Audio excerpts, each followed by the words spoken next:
자, 오늘 나눠드린 프린트물 통독을 위한 성경 공부 이제 30번째 프린트물이고요. 오늘 미가서에 대한 공부를 하겠습니다. 자, 지난주 그 전주죠. 요나서에 대한 공부를 우리가 했고 이제 오늘 미가에 대한 공부를 했는데 하게 되는데, 자, 먼저 1번을 한번 보시면 이제 미가서 전체를 이렇게 정리할 수 있다 해서 이제 항상 1번이 중요하죠. 우리 한번 같이 1번 같이 읽어보겠습니다. 미가는 부패한 이스라엘과 유다의 사회 종교 지도자들을 향한 심판과 회복의 메시지를 전한 책이다. 자, 거기에 1번 글에다가 이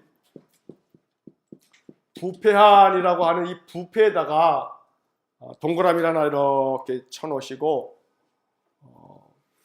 그 위에다가 좀 당구장 표시 이렇게 좀 해놓으세요. 이 부패라고 하는 말에다가 부패한 사회, 부패한 종교에 대해서 하나님의 심판이 있을 거다라고 하는 예언의 책. 그러니까 부패한 사회, 부패한 종교에 대한 심판 메시지다. 그게 뭐냐면 무슨 책이에요? 미가서다 라고 여러분 정리를 하시면 되는 겁니다. 물론 그 중에는 지금 이 프린트물에 그러한 사회 지도자들 그리고 종교 지도자들에 대한 초점이 더 많이 맞추어져 있지만 지도자들 뿐만 아니고 이 부패한 사회, 부패한 종교에 대한 심판 메시지다. 그래서 이 미가서는 그 선지서들 중에서도 비록 7장으로밖에 안 되는 짧은 선지서지만 아주 소중한 교훈들이 있는 그런 책이고, 이제 그 밑에 설명을 보시게 되면 이제 첫 문장에 그렇게 돼 있죠. 미가서는 뭐의 축소판이에요? 이사야의 축소판이다.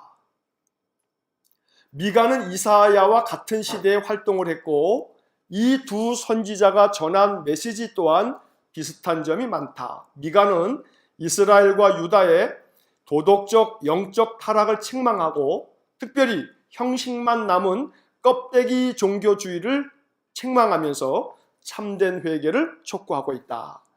아모스와 이사야처럼 미가 선지자도 가난한 사람들을 향한 하나님의 관심과 사랑을 전하며 부패한 사회, 종교 지도자들을 향해 하나님의 정의를 바로 세우라고 외쳤다. 자, 여기서 제가 밑줄을 쳐놨습니다만 미가서는 이사야의 축소판이다 라고 하는 점을 우리가 기억해야 돼요. 이게 또 중요한 포인트예요. 자, 그런데 이사야를 공부할 때 여러분 기억하시나 모르겠어요. 이사야는 뭐의 축소판이에요? 신구약 성경의 축소판이에요. 신구약 성경이 모두 몇 권으로 되어 있냐면 66권으로 되어 있는데 이사야도 몇 장으로 되어 있냐면 66장으로 되어 있고, 자, 구약 성경이 39권으로 되어 있는데 이사야 1장부터 39장까지는 심판 메시지가, 또 40장부터 66장까지 27장은 회복에 대한 메시지가 담겨져 있기 때문에 이사야는 신구약 성경의 축소판이다 라고 그렇게 부르는데, 그 이사야서의 축소판은 또 미가서란 말이에요. 그래서 우리는 이 미가서를 통해서 하나님께서 전하시려고 하는 그 말씀의 어떤 중심 골자가 뭔지를 우리가 파악한다면 요게 확대되면 이사야고, 이 이사야가 확대되면 성경 전체고, 이것을 우리가 이제 알게 되는 겁니다. 그래서 이제 맨 뒤에서도 또 한번 한 두세 차례 이제 얘기를 하겠습니다만, 하나님께서 선하게 여기시는 것, 하나님께서 가장 귀하게 여기시는 게 뭐냐라고 하는 것에서 이제 세 가지를 얘기하는 게 이 미가서에서 가장 중요한 또 핵심 구절이 돼요. 그건 조금 이따 이제 보도록 하겠고, 자, 그러면서 이 1번에서 제가 그 설명을 써놓은 것 중에 밑줄을 친 것이 또 하나가 있는데, 가난한 사람을 향한 하나님의 관심과 사랑을 전하고 있다. 여기서 이 가난한 사람을 향한, 이게 중요한 미가서의 포인트예요. 가난한 사람을 향한 이 하나님의 관심, 하나님은 가난한 사람에 대해서 관심 갖고 있다라고 하는 얘기를 하고 있어요. 그건 뭘 얘기하는 거냐면 지금 이 앞에서 부패한 사회, 도대체 뭐가 부패했다라고 하는 건가? 이 부패한 사회는 세상이 어떻게 되냐면 부익부 빈익빈, 부자들이 가난한 사람들을 착취하고 부자들이 가난한 자들을 더욱더 억압해서 가난한 자들의 것들을 더 자기 것들로 이 삼음으로 인해서 이 사회가 부패한 사회다라고 하는 것이 미가서에서 나오고 있는 이 사회상이에요. 미가가 활동했던 그 시대가 그랬어요. 자, 그러면 종교가 왜 부패했냐면 그렇게 가진 자, 힘 있는 자가 가난한 자, 힘없는 자들을 억압하고 착취하고 그들의 것을 빼앗는 이런 부패한 사회에 대해서 종교가 아무 말 못하고 있기 때문에 그 종교는 부패한 종교다라고 하는 것이 미가서가 얘기하려고 하는 중요한 포인트예요. 자, 이제 그런 이해를 가지고 이제 본문 내용들을 한번 이제 밑에 걸 보겠습니다. 자, 2번을 보시면 미가서의 저자는 미가다. 자, 1장 1절에 모레셋 사람 미가에게 임한 여호와의 말씀이라고 하는 그런 표현이 나와요. 자, 이런 걸 볼 때 미가서의 저자는 미가다라는 것을 우리가 알 수가 있고, 자, 여기서 이 모레셋 사람이라고 되어 있는데 모레셋이라고 하는 이 동네는 예루살렘에서 남서쪽으로 40km 떨어진 이 유다 나라와 블레셋의 경계에 있었던 그 성읍이 바로 모레셋이라고 하는 그런 동네예요. 자, 그러면 이제 한 가지 우리는 여기서 이 예루살렘에서 남서쪽이다 그랬으니까 예루살렘보다 남쪽이란 말이죠. 그러면 이 미가는 북이스라엘을 향해서 예언한 선지자가 아니라 남유다의 선지자구나 라고 하는 것을 알 수가 있어요. 자, 그런데 남유다의 선지자인데 북이스라엘에 대해서도 심판의 메시지를 전하고 있고 남유다에 대해서도 전하고 있단 말이에요. 자, 이것은 미가가 자기는 비록 남유다 사람이지만 북이스라엘의 여러 가지 상황들까지도 알고 하나님의 말씀을 대언함으로 북이스라엘이나 남유다나 공통적으로 가지고 있는 그런 문제들에 대해서 하나님의 말씀으로 그들을 책망하고 회개를 촉구하고 있는 거죠. 자, 여기에 보면 지리적으로 이 모레셋이라고 하는 것이 유다와 블레셋의 경계이며 가드 근처에 있는 모레셋 사람이다. 이 모레셋이라고 하는 이 동네는 아주 농촌 지역이에요.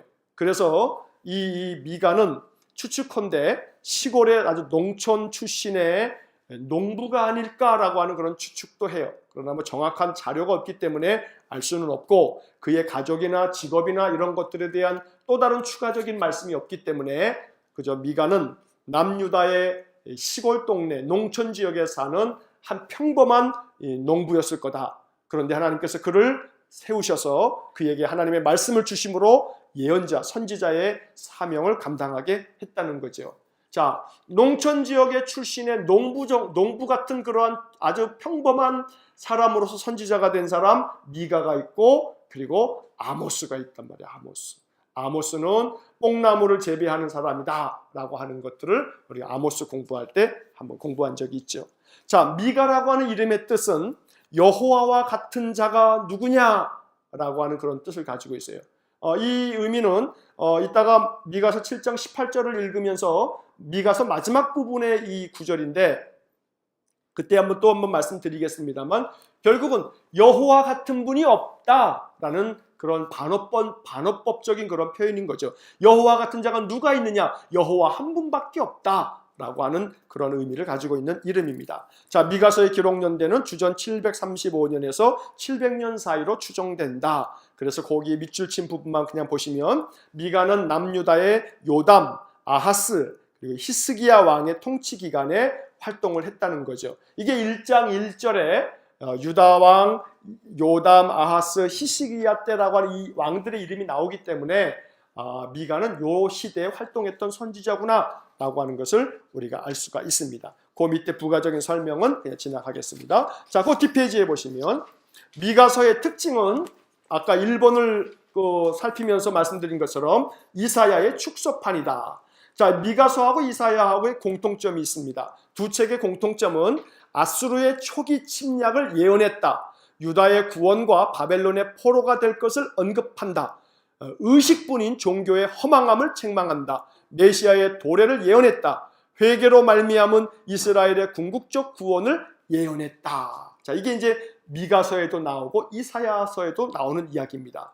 자, 그 맨 앞에 아수르의 초기 침략을 예언했다라고 하는 것은 이 북이스라엘 북쪽에 있는 이 아수르 제국, 역사에서 우리가 공부할 때는 아시리아라고 그렇게 부르는 이 나라에 의해서 침략을 당할 것이다 라는 예언의 말씀들이 나와 있고, 그리고 바벨론의 포로가 될 것이다 라고 하는 예언도 이 이사야에도 나오고 미가서에도 나옵니다. 그리고 종교가 의식만 남아있을 뿐 종교의 참된 정신을 다 잃어버린 것에 대해서 매우 책망하는 말씀이 이 이사야에도 나오고 미가서에도 나옵니다. 심지어 이 이사야 같은 경우는 이사야 1장을 읽다 보게 되면 너희들 재물 갖고 오지 마라. 니네 예배 드린다고 재물 갖고 오는데 니네가 가지고 있는 재물이 아주 역겨워서 내가 토해버리고 싶다 하는 그러한 표현들의 말씀들이 나오고 있거든요. 그래서 아주 형식적이고 의식적인, 그래서 그러한 어떤 이 종교의 이 형식주의에 대해서 이사야가 맹비난을 하고 책망하는데 미가서도 그러한 측면의 말씀들이 있다는 겁니다. 자, 거기서 밑줄을 좀 그어놓을 것이 메시아의 도래를 예언했다 해서 메시아의 도래라고 하는 말에다가 좀 밑줄을 좀 이렇게 쳐놓으시고 거기 별표를 좀 하나 해놓으시면 좋겠습니다. 자, 미가서에서 가장 기억할 만한 특징 중에 하나입니다. 메시아의 도래. 다시 말하면 뒤에서 이제 우리가 다시 한번 보겠습니다만 미가서 5장 2절 3절을 보게 되면 장차 메시아가 베들레헴에서 태어날 거다라고 하는 것을 예언하고 있는 그런 책이 바로 미가서입니다. 자, 이사야와 미가의 차이점은 이사야는 열방과 정치적인 측면을 강조하고 있는 반면에 미가는 도덕적 사회적인 문제를 강조하고 있다. 그래서 이사야는 여러 주변 나라들에 대해서 그들의 여러 가지 죄들을 책망하는 그런 많은 말씀들이 나오지만 미가는 북이스라엘과 남유다에게 대해서만 딱 한정적으로 그들의 죄를 책망하는데 무엇보다도 정치적인 문제는 좀 배제시키고 도덕적이고 사회적인 문제에 대해서만 아주 집중적으로 책망하는 그런 책이 미가서입니다. 자, 2번에 보시면 좀 전에 메시아의 도래, 우리가 밑줄 긋고 별표 친 것처럼 미가는 그리스도께서 베들레헴에서 탄생하실 것을 예언한 중요한 책이다. 자, 미가서 5장 2절을 한번 읽어보겠습니다. 베들레헴 에브라다야, 너는 유다 족속 중에 작을지라도 이스라엘을 다스릴 자가 내게로 나올 것이라. 그의 근본은 상고에 영원에 있느니라. 이스라엘을 다스릴 자라고 하는 표현이 거기 나오는데 바로 이스라엘을 다스릴 자, 이 메시아 그리스도를 말하고 있는 겁니다. 그가 어디서 태어나냐면 베들레헴에서 태어난다.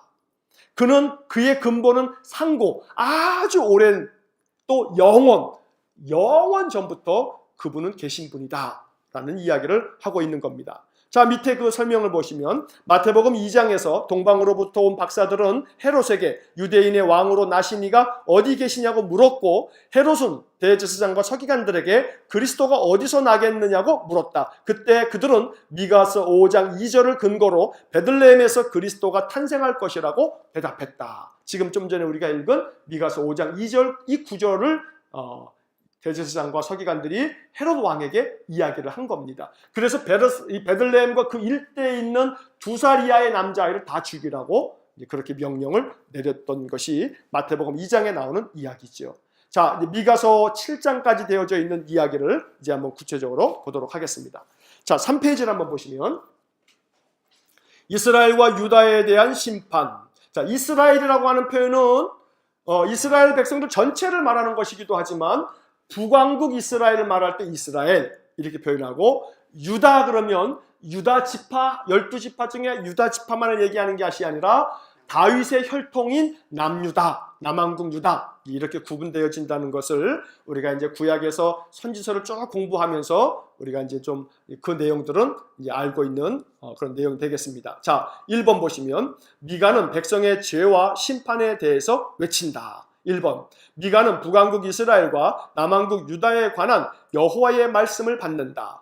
자, 1장 1절 같이 읽겠습니다. 유다의 왕들 요담과 아하스와 히스기야 시대에 모레셋 사람 미가에게 임한 여호와의 말씀 곧 사마리아와 예루살렘에 관한 묵시라.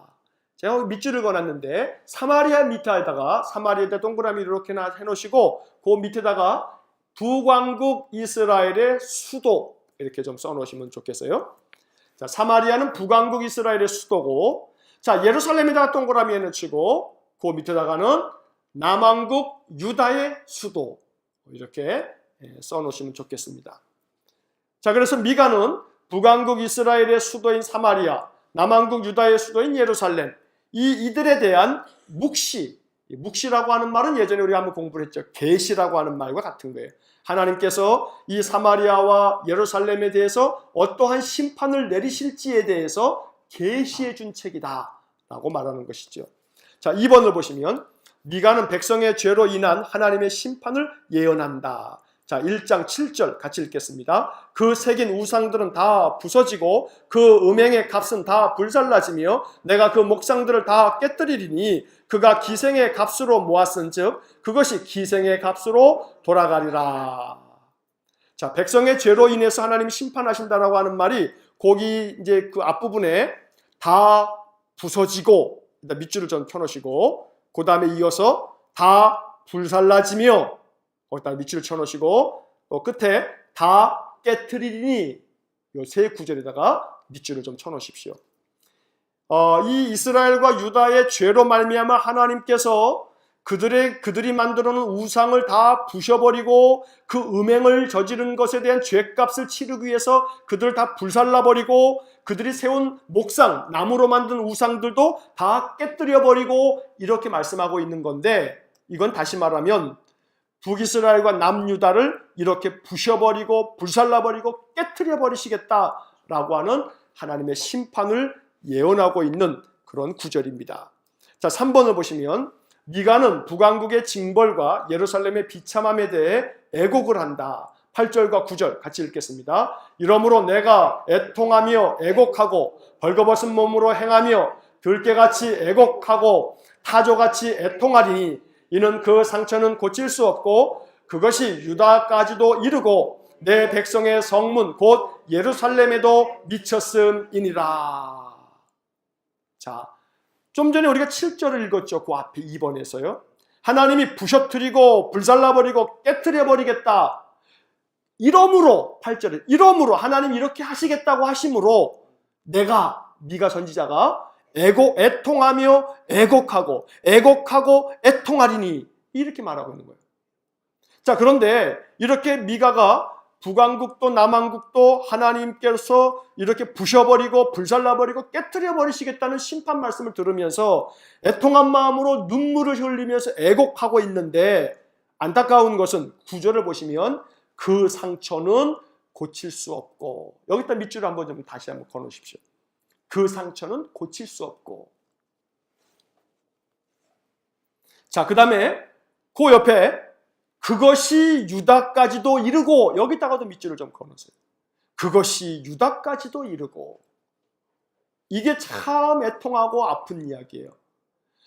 이 북이스라엘에 대해서 먼저 하나님이 그들을 심판하시겠다고 하시는데 그들이 가지고 있는 이 상처를 고칠 수가 없다. 고칠 수가. 다시 말하면 그들의 이 죄악이 고쳐지지가 않는다는 거예요. 그리고 고쳐지지 않을 뿐만 아니라 그 죄가 어디까지 이르냐면 남유다에까지 이르게 됐다. 남유다도 북이스라엘의 그 죄악상을 그대로 본받아가지고 죄를 짓더라. 그래서 이 미가가 애통하지 않을 수 없다. 그래서 하나님의 심판이 예루살렘에도 미치게 됐다라고 마음 아파하고 있는 것입니다. 자, 여기서 우리는 이 말씀들을 보면서 이런 생각을 이제 해보게 됩니다. 이 9절에서 그 상처는 고칠 수 없고, 이제 우리 자신을 이제 돌아볼 수 있어야 됩니다. 내 안에 고쳐질 수 없는 이러한 이 영적인 하나님 앞에서 하나님이 기뻐하시지 않는 이러한 모습들이 또 다른 누군가에게까지 이것이 악영향을 끼치거나 전염되어지는 것, 이게 북이스라엘과 남유다의 관계였단 말이에요. 그러면 우리들의 신앙의 삶을 돌아보면서 내 안에 있는 나의 어떤 허물과 나의 연약함과 미성숙함과 죄와 악에 대한 부분이 고쳐지기를 기도해야 돼요. 고쳐지기를.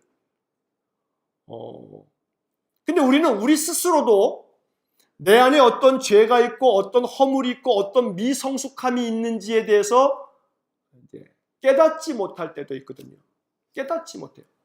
이게 깨닫지 못하면 고칠 수가 없는 거거든요. 고쳐야 된다고 고쳐달라고 기도할 수도 없는 거예요. 깨달음이 없으니까.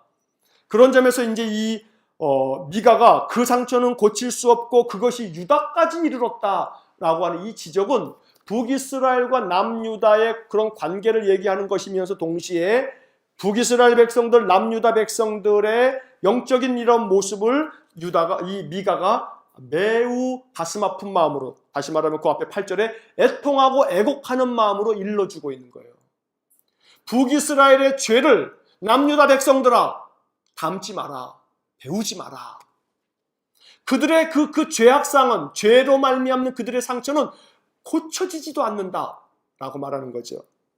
자, 그러면 결국 그래서 그 상처는 고칠 수 없고 이 고쳐지지 않는 이 북이스라엘의 죄악된 미성숙한 이 상처로 말미암아 북이스라엘이 남유다보다 적어도 한 5, 60년 전에 먼저 망하게 되는 거죠. 이 북이스라엘이 먼저 망해요. 그래서 우리는 이것을 보면서 내 안에 북이스라엘 사람들과 같은 그런 연약함, 그런 미성숙함, 그런 허물, 그러한 이 죄, 이런 것들이 고쳐지기를 기도하면서 내가 알고 있는 허물이든 내가 알지 못하고 있는 허물이든 나의 허물이 남유다에게까지 이르렀다. 나의 허물이 다른 사람에게까지 이르지 않도록 우리는 이것이 기도의 제목이 될 수 있어야 된다는 것이죠. 자, 15절을 보시면 같이 한번 15절 16절 읽겠습니다. 이스라엘의 영광이 아둘람까지 이를 것이라. 너는 내 기뻐하는 자식으로 인하여 내 머리털을 깎아 대머리 같게 할지어다. 내 머리가 크게 벗어지게 하기를 독수리 같게 할지어다. 이는 그들이 사로잡혀 너를 떠났음이라.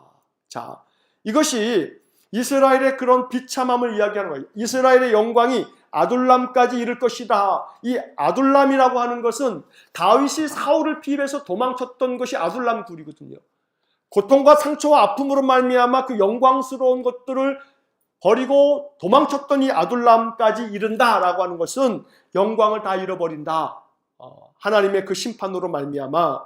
그러면서 너희 머리털을 깎아 대머리 같게 할지어다라고 하는 것은 이 구약에서 이 대머리라고 하는 것은 상징적 의미를 가지고 있는 거예요. 이 머리카락이 없다라고 하는 이것은 단순한 그냥 오늘날 우리들이 생각하는 그런 개념으로 이해할 것이 아니라 그 시대적 배경으로 이해할 때 이것은 하나님 앞에서 수치를 얘기하는 거예요. 부끄러움을 당하게 된다. 이런 뜻들을 가지고 있거든요. 그래서 너의 머리가 크게 벗어지게 하기를 독수리 같게 할지어다라고 하는 것은 독수리가 아마 이렇게 이 머리가 민머리 독수리 뭐 이런 것들이 있죠. 그래서 그 머리카락을 이 머리를 민머리 독수리처럼 머리가 벗어지게 함으로써 사로잡혀 너를 떠났습니다 라고 하는 이런 것처럼 이스라엘 백성들 남유다의 사람들의 삶이 결국은 수치와 또 고난과 역경을 당하게 될 것에 대한, 다시 말하면 이건 상징적인 의미로서는 너희들 다 망하게 될 거다. 너희들 망해서 포로로 잡혀가면서 그 당하게 될 그 수치를 니네가 다 겪게 될 거다라고 하는 그런 어떤 의미가 되겠습니다.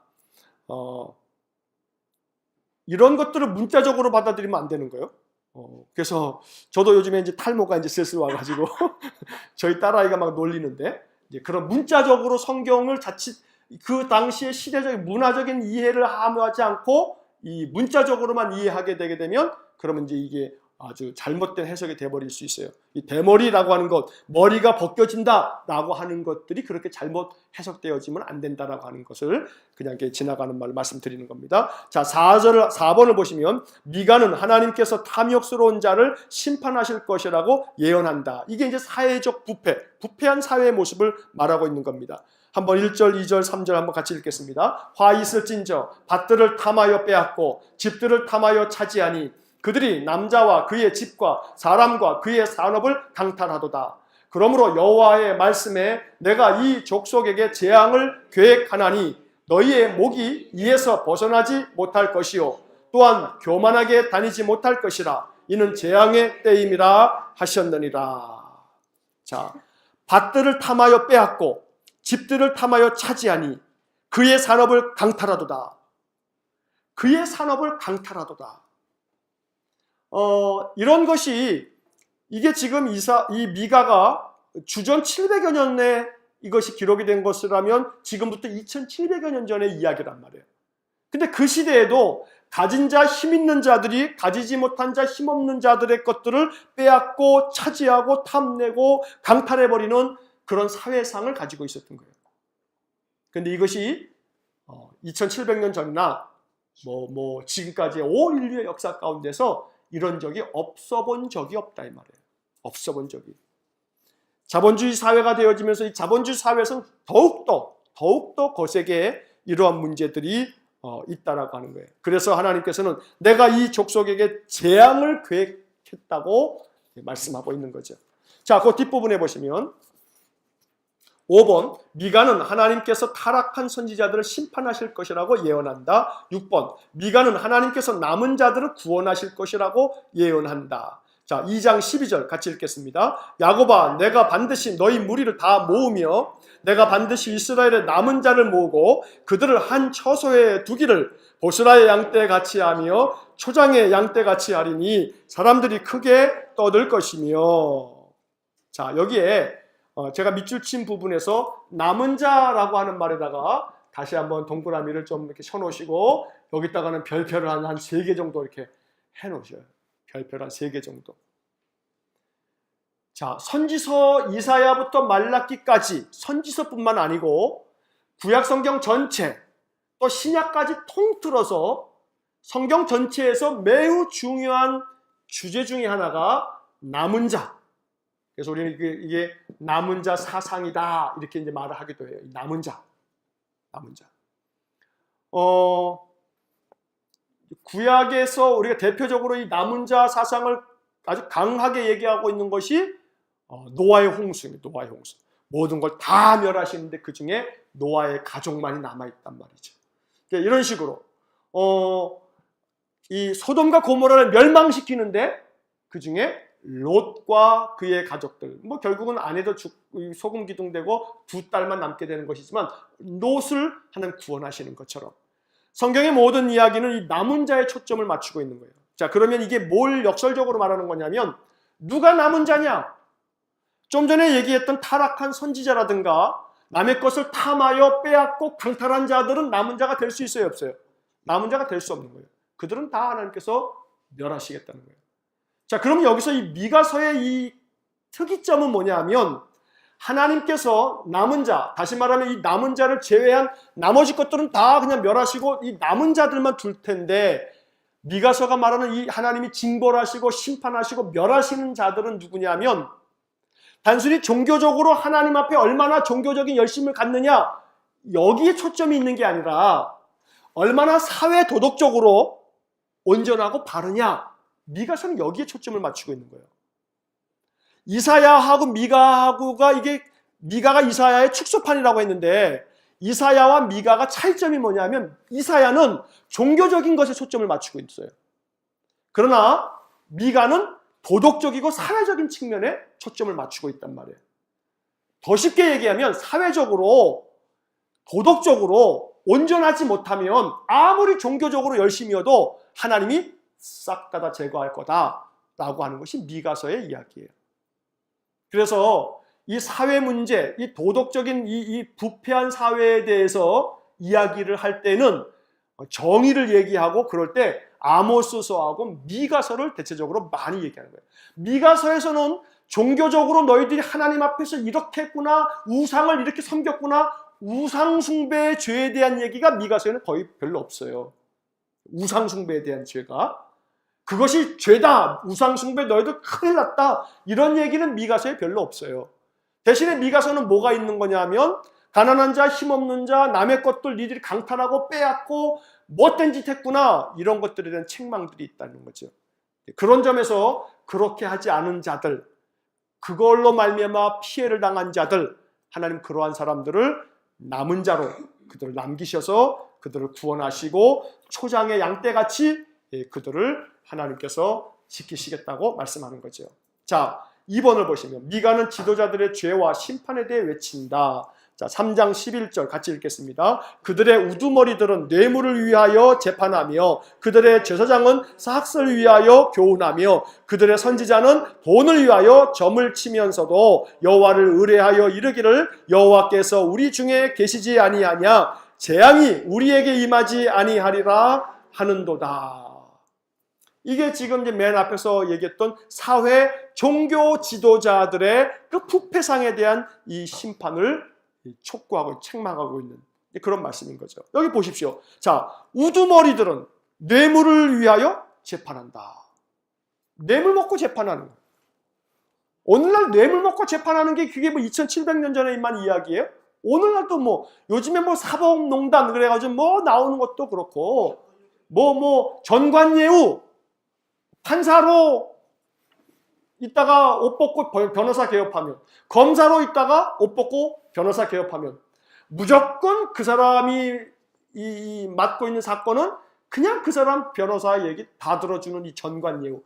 그게 여기 뇌물을 위하여 재판하며 라고 하는 것에 아주 그냥 온갖 세상의 그런 모습들인 거죠. 자, 세상 사람들이 그런 것과 더불어 그러면 종교는 어떠냐? 그들의 제사장은 싹쓸 위하여 교훈한다. 결국은 제사장들이 하나님의 말씀을 교훈하는데 그 교훈하는 것들이 삭슬 위하여 교훈한다라고 하는 이야기는 심하게 얘기하면 듣기 좋은 얘기만 해준다. 듣기 좋은 얘기만. 이 점에 있어서는 저도 여기에 책망을 받아야 될 얘기예요. 저도. 듣기 좋은 얘기만 하는 거죠. 교인들이 듣기 좋은 얘기만 해줘야 좋지 듣기 좋은 얘기가 아닌 것을 얘기하게 되면 좋아요, 싫어요? 싫죠. 불편하죠. 여러분 생각해 보십시오. 듣기 좋은 얘기를 해가지고 저거 정말 듣기 좋다, 은혜롭다, 좋다 그런 마음에 감사한 마음이 들어야 안 들어요? 감사한 마음이 들죠. 자, 속되게 표현할게요. 여기 싹실한 마음이 나왔으니까. 자, 그러니까 교인들이 감사한 마음이 들면 못된 표현이에요. 양해하고 들으세요. 그럼 감사한 마음에 헌금을 해야 안 해요? 헌금을 한 번 할 뻔 두 번 하고 그렇게 되죠. 근데 니들이 이래서 잘못이다. 당신들이 이거 문제 있지 않냐. 하나님이 이 말씀을 어떻게 우리가 해결할 거냐. 하고서 맨 책망만 하게 되면 맨날 와가지고 가시방석인 거야. 그러면 두 번 할 것도 헌금 한 번 하고 그러지 않겠어요? 인지상정이 그렇잖아요. 인지상정이. 자, 그러니 제사장은 싹쓸 위하여 교훈하며 선지자는 돈을 위하여 점을 치면서 선지자가 뭐 이렇게 점쟁이처럼 점친다는 그런 개념이 아니라 선지자도 하나님 말씀을 전하는데 뭘 위해서? 돈을 위해서 그렇게 하나님 말씀을 전한다. 제가 예전에 그런 얘기를 하면서 한두 번 말씀드린 적이 있었던 걸로 기억하는데 저 인천에 주안에 어떤 장로교회가 하나가 있어요. 커다란 장로교회. 제가 이름은 뭐라고 말 안 하지만 제가 말한 지금 이 말 속에 다 들어있는 이름인데 그 주안에 있는 어떤 장로교회에 지금 은퇴하셨습니다만 그 목사님 그거 굉장히 큰 교회인데요. 거의 집회 무지하게 많이 해요. 거의 매주 집회하고 매주 거의 뭐 저녁 예배는 부흥 강사가 거의 매 1년 50이죠 아마 거의 그럴 거예요. 예전에 그랬어요. 지금은 이제 그 목사님 바뀌시면서 그 장신대 주승중 교수님이라고 한 분이 그 교회를 갔어요. 이 주승중 목사님이 주기철 목사님의 그 손잡볼 되는 사람이에요. 그래서 이제 거기 가서 목회를 잘하고 계시는데 옛날에 그 전에 이제 은퇴하신 그 원로 목사님 계실 때 저희 친구들이 거기 부목사로 몇 있었거든요. 그 이제 얘기를 다 이제 들려주죠.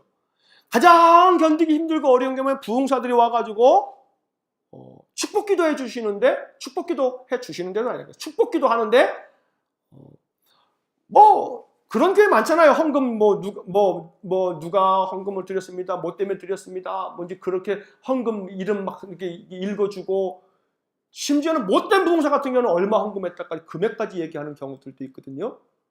근데 이제 막 그 헌금자 명단을 이름을 막 불러요. 이 부흥 집회 때 헌금이 그 얼마나 교인이 많아요.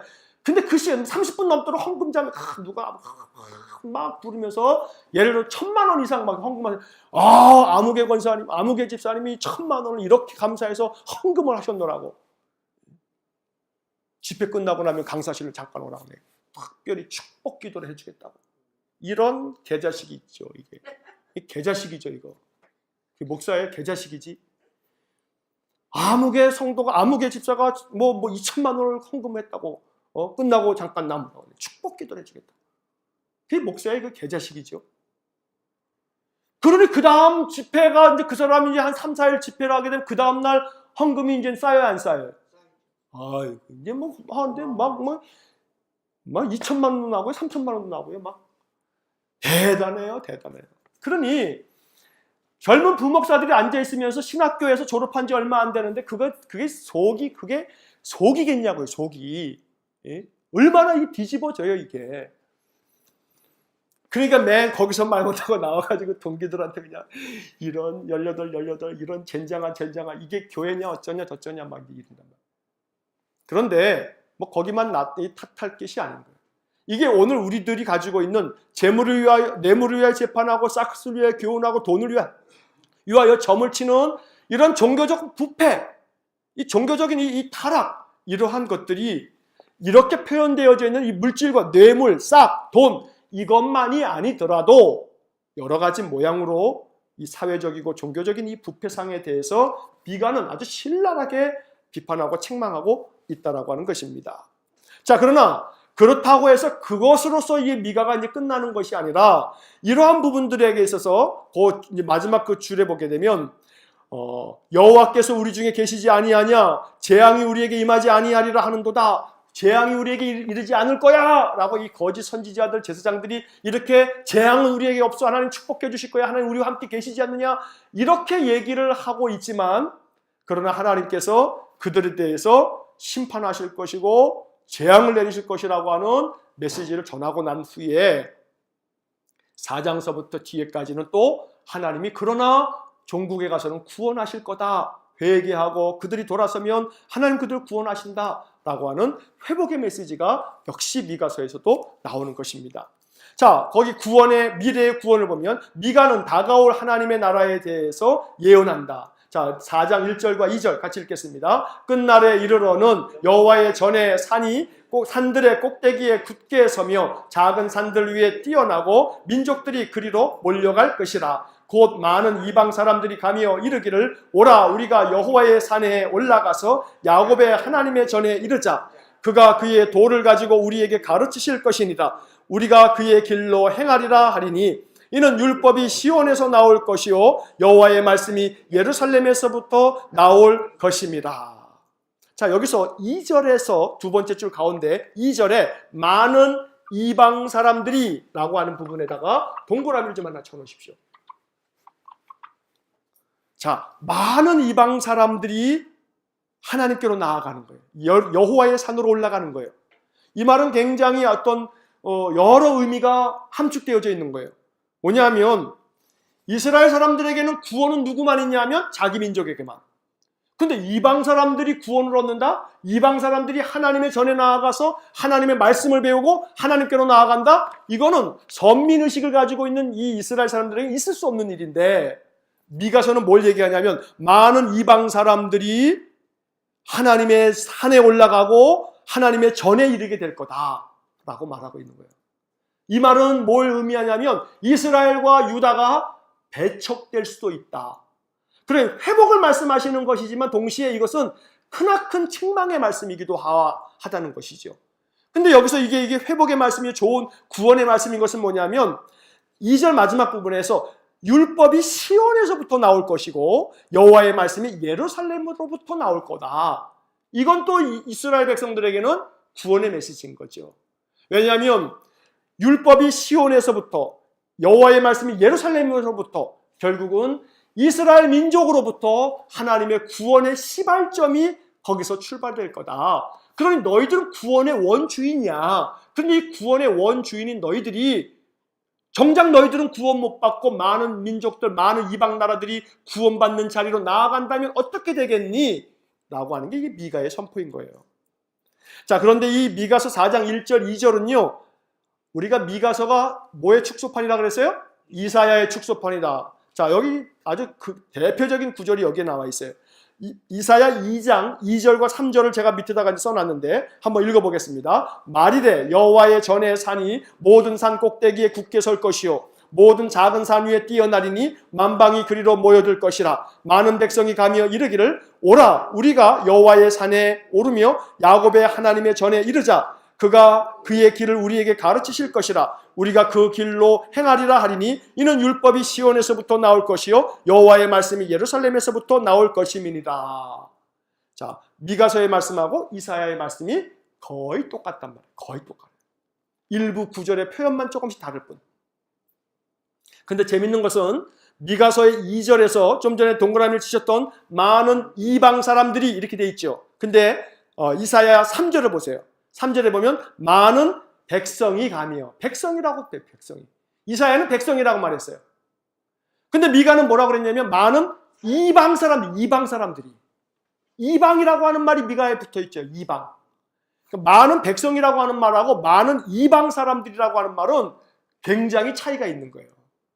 그냥 많은 백성은 어떤 점에서 이스라엘 유다 백성들을 얘기하는 것처럼 들려요.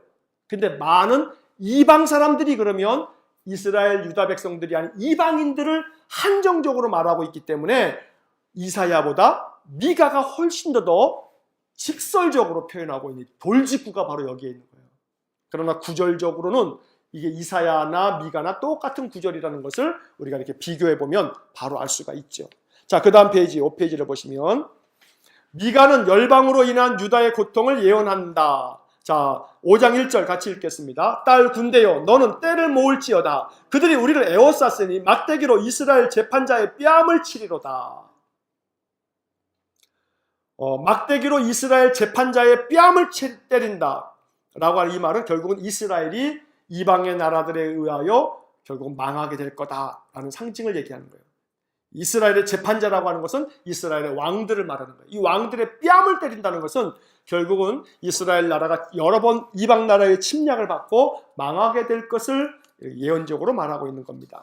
자, 3번. 미가는 하나님의 나라를 세우실 왕의 출생과 사역에 대해서 언급한다. 아까 읽었던 미가서 5장 2절이죠. 베들레헴에서 이스라엘을 다스릴 자가 나오게 될 거다라고 하는 예언의 말씀입니다. 자, 미가서에서 다른 여러 가지 것들 중에서도 이 베들레헴에서 예수님 태어날 것을 예언한 책 미가서 5장 2절 이렇게 딱 알고 있으면 그래도 미가서를 그래도 좀 공부를 했구나 하는 것을 우리가 알 수 있는 중요한 구절이에요. 자, 4절과 5절 같이 읽겠습니다. 그가 여호와의 능력과 그의 하나님의 여호와의 이름의 위엄을 의지하고 서서 목축하니 그들이 거주할 것이라. 이제 그가 창대하여 땅끝까지 미치리라. 이 사람은 평강이 될 것이라. 메시아에 대한 그런 예언의 말씀인 것이죠. 자, 6장과 7장 이제 마지막 부분 보겠습니다. 하나님의 소송과 회복. 미가는 하나님께서 그의 백성의 죄에 대해 기소하며 그들에게 요구하시는 것을 외친다. 이 미가서 6장 6절로 8절까지가 미가서에서 가장 중요한 구절이에요.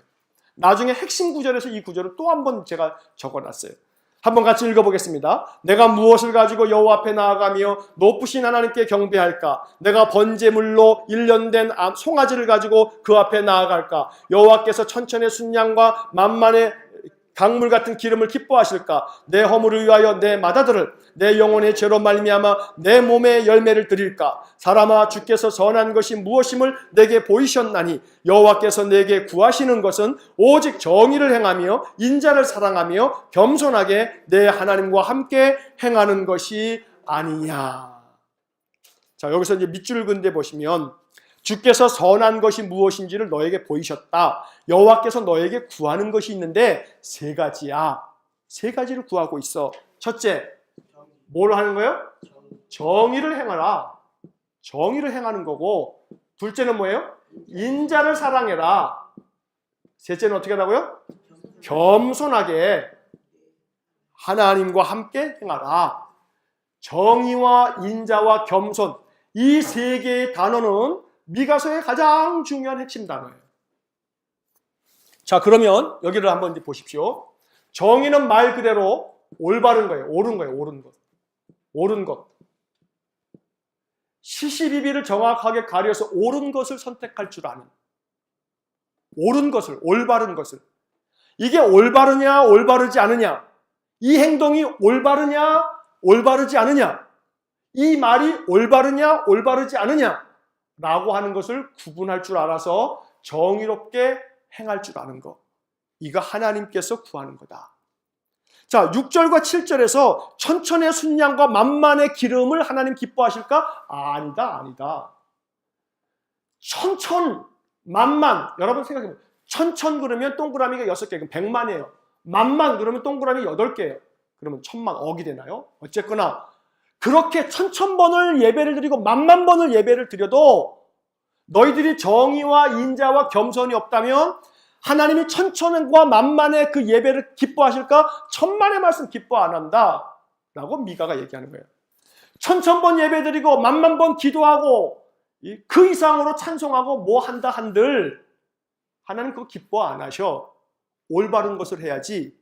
올바른 것을 행하는 것을 하나님이 구하시는 거예요. 너에게 구하는 것은 천천과 만만의 예배가 아니라 올바르게 행하는 거야.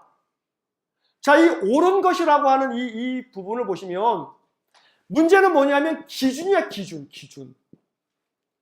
아니, 내 기준에서 옳다고 그러면 이거 뭐 할 말이 없잖아요.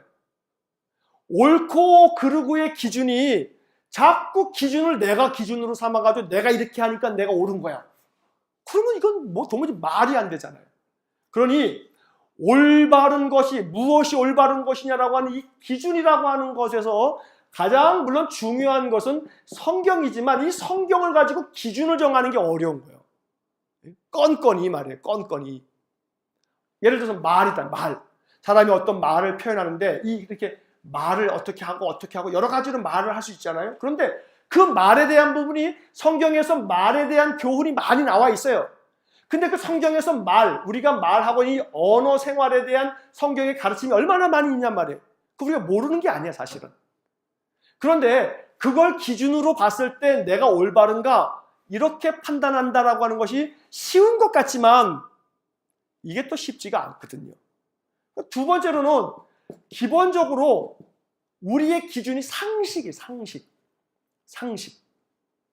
그래서 이 상식이라고 하는 이것이 이게 다른 말로 하면 우리가 보편적으로 사람들이 느끼고 있는 감정, 보편적으로 사람들이 생각하고 있는 그런 생각에서 봤을 때 우리의 말과 우리의 행동과 이런 것들이 올바르냐라고 하는 것이 정의라 이 말이에요. 정의.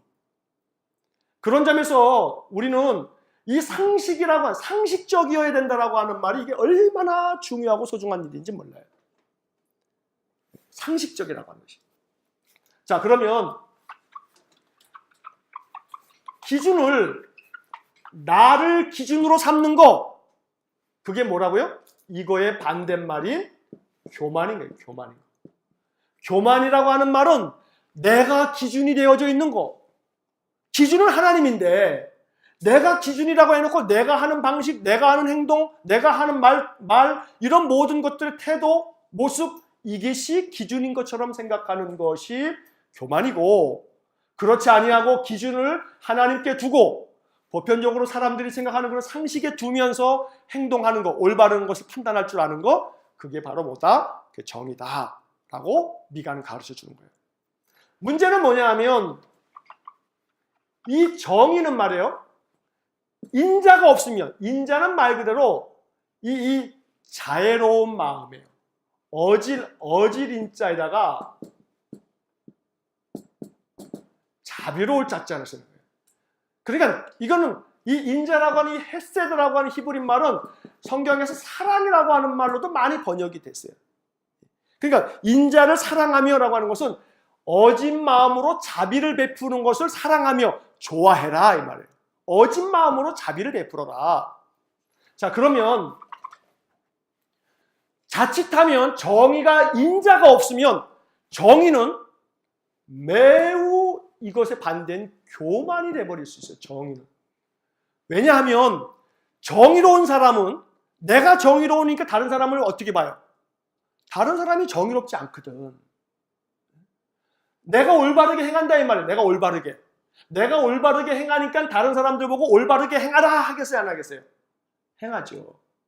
올바르게 행하는 사람은, 올바르게 행하지 않는 사람은요, 다른 사람에게 올바르게 행하라 말 못해요. 왜요? 니나 나래 그럴까 봐.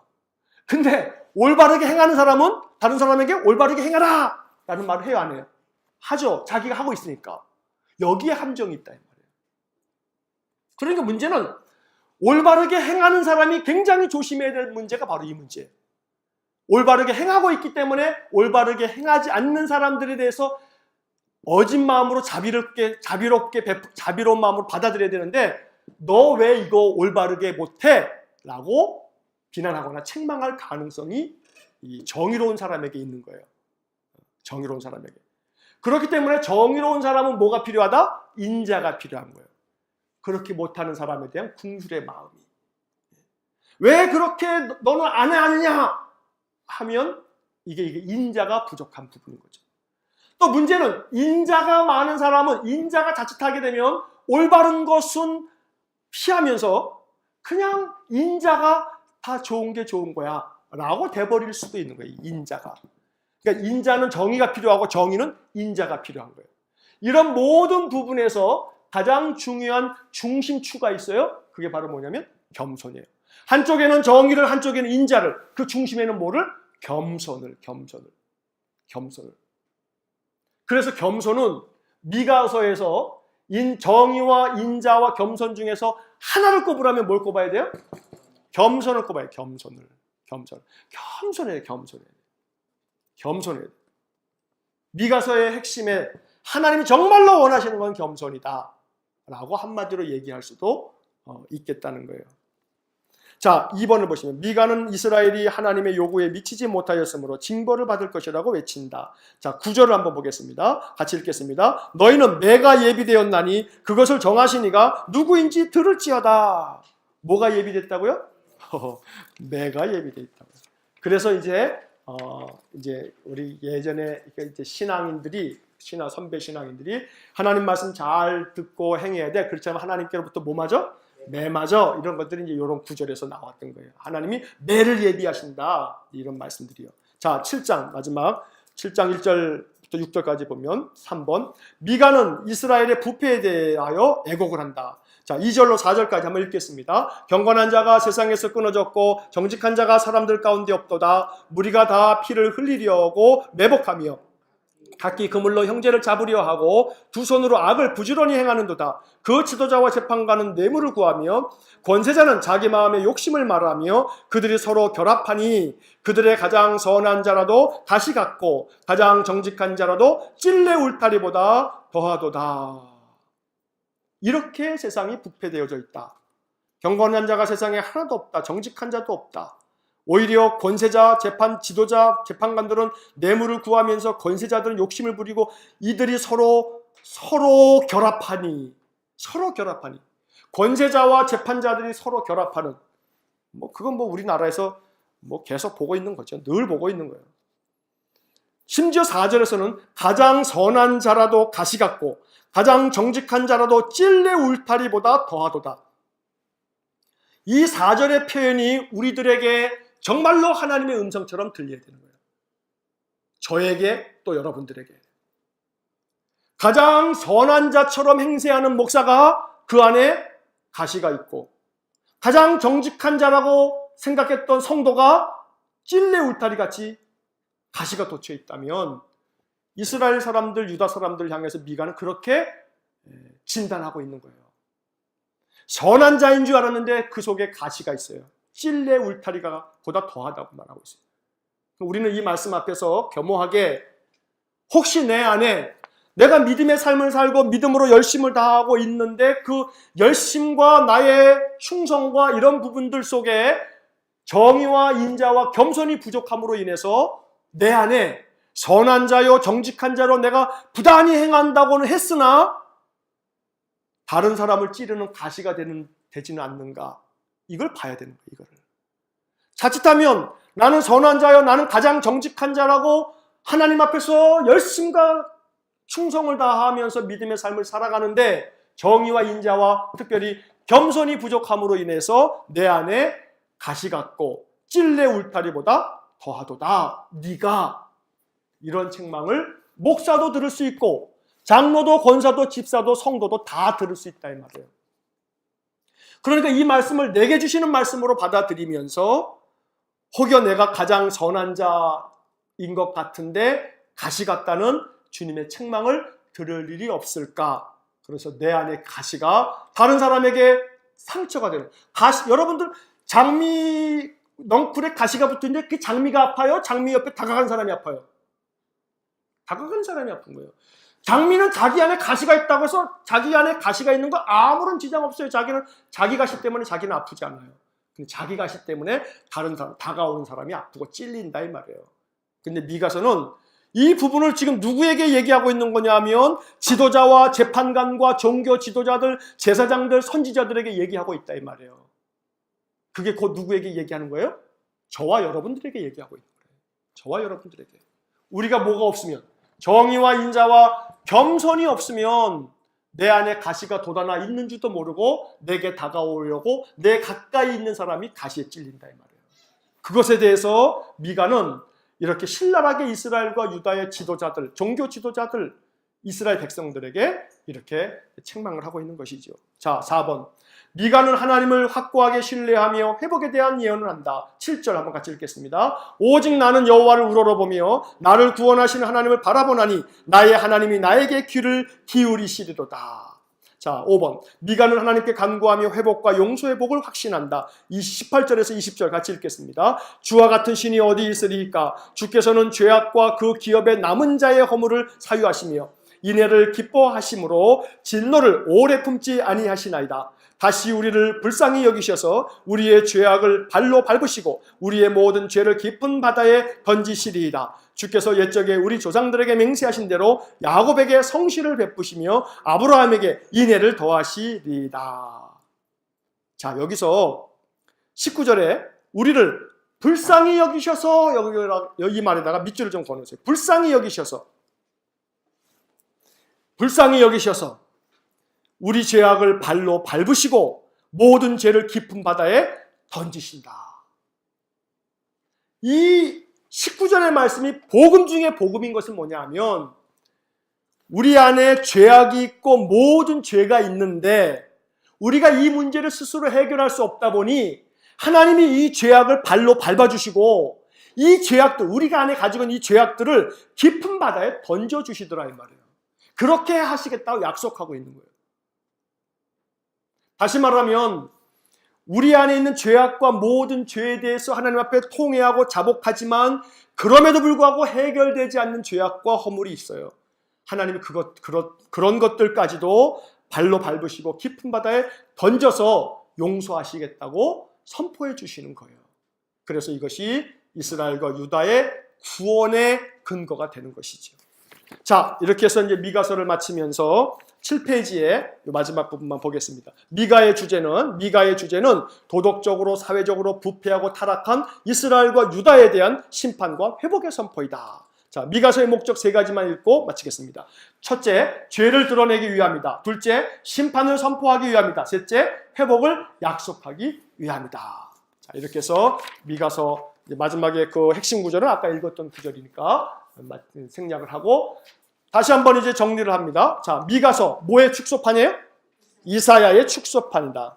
자, 미가서에서는 이스라엘과 유다에 대한, 북이스라엘과 남유다에 대한 죄를 고발하고 책망하고 하나님의 구원을 선포하는데 미가는 어느 나라의 선지자예요? 남유다의 선지자다. 그리고 자, 미가가 얘기하는 하나님이 정말로 우리에게 바라고 원하시는 게 뭐냐? 세 가지인데 첫째는 뭐예요? 정의, 인자, 겸손을 하나님이 요구하신다. 이것을 기억하신다면 미가서에 대한 공부를 여러분들 잘 하신 겁니다. 미가서를 통해서 하나님 말씀하시는 것처럼 단순히 사회 종교적인 지도자들만이 아니고 우리들을 향해서도 도덕적이고 영적이고 이런 측면에서 우리가 하나님 앞에서 정의롭고 인자를 행하며 겸손한 그런 신앙의 삶, 성숙한 삶이 되어져 가시기를 주의 이름으로 간절히 축원합니다. 잠깐 기도하시겠습니다. 사랑이 많으신 하나님 감사합니다. 수요일 저녁마다 구약의 말씀들의 각 권을 매주마다 이렇게 공부해 갈 수 있게 하시니 감사합니다. 오늘 미가서를 공부했습니다. 미가서를 통해서 하나님 우리에게 말씀하시는 하나님이 원하시는 바를 깨닫게 하여 주옵소서. 천천의 순양과 만만의 기름이라 할지라도 하나님 그것을 원하시는 것이 아니라 하나님 백성들이 정의와 인자와 겸손을 행하는 것, 하나님 이것을 원하신다는 것을 깊이 깨닫고 이것을 내 삶에 어떻게 이루어 가야 할지를 더 깊이 묵상하며 기도할 줄 아는 저희 모두가 되게 해 주옵소서. 그래서 우리 일사랑과 함께 속한 모든 성도들 미가서의 말씀의 교훈을 마음으로 깊이 받아 이 말씀대로 준행할 줄 아는 성숙한 신자들 되게 해 주옵소서. 예수님 이름으로 기도하옵나이다. 아멘. 우리 구주 예수 그리스도의 은혜와 하나님 아버지의 극진하신 사랑과 성령의 교통하심이 미가 선지자를 통하여 주신 귀한 교훈이 우리 심령에 더 깊이 새겨져 더욱더 하나님 마음 기쁘게 해드리는 성숙한 그리스도인들 되기를 소원하는 머리 숙인 믿음의 사람들 위해와 몸된 교회와 성도들 위해 영원토록 함께 하시길 축원하옵나이다. 아멘.